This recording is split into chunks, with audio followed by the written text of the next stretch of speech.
नमस्कार, खबर दिन भर देख रहे हैं आप। मैं राकेश और बुलेटिन की शुरुआत बड़ी खबर से कर रहे हैं। बिहार में ग्रीनफील्ड सैटेलाइट टाउनशिप को लेकर बड़ा अपडेट आया है। टाउनशिप की जमीन खरीद बिक्री का रास्ता अब साफ होगा। विकास योजना के अंतिम प्रकाशन के बाद अब रोक हटेगी। भूमि हस्तांतरण पर लगी रोक खत्म करने की तैयारी है। आम लोगों, भूस्वामियों और निवेशकों को बड़ी राहत मिलेगी। 11 सैटेलाइट टाउनशिप क्षेत्रों में जमीन खरीद बिक्री पर फिलहाल रोक थी। मास्टर प्लान और डेवलपमेंट प्लान के बाद अब रास्ता खुलेगा। सुनियोजित शहरी विकास को नई रफ्तार मिलेगी। इंफ्रास्ट्रक्चर और भवन निर्माण गतिविधियां भी व्यवस्थित होंगी। बिहार नगर विकास प्राधिकरण अब विकास गतिविधियों का नियमन करेगा। डीसीआर के तहत अब भूमि विकास और निर्माण कार्य होंगे।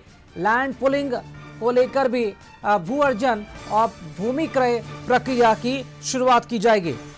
अधिक जानकारी के साथ ब्यूरो चीफ संजय जी इस वक्त हमारे साथ जुड़ हुए हैं। संजय जी, बड़ी जानकारी, बड़ी खबर ग्रीनफील्ड सैटेलाइट टाउनशिप को लेकर क्या लगता है कब तक मास्टर प्लान और डेवलपमेंट प्लान बन जाएगा, क्या अपडेट है?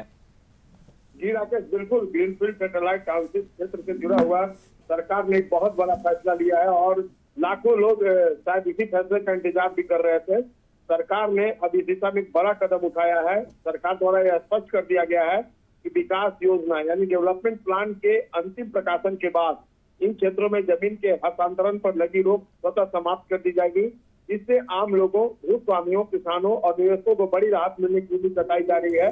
मौजूदा समय में राज्य के 11 प्रस्तावित सैटेलाइट टाउनशिप क्षेत्रों में भूमि के क्रय विक्रय पर रोक लगा हुआ है।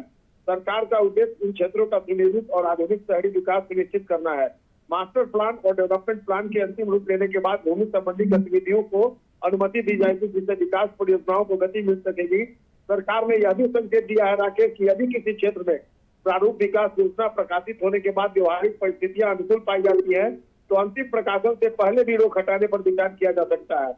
इस संबंध में अंतिम फैसला स्थानीय परिस्थितियों और विकास की आवश्यकता को ध्यान में रखकर किया जाएगा।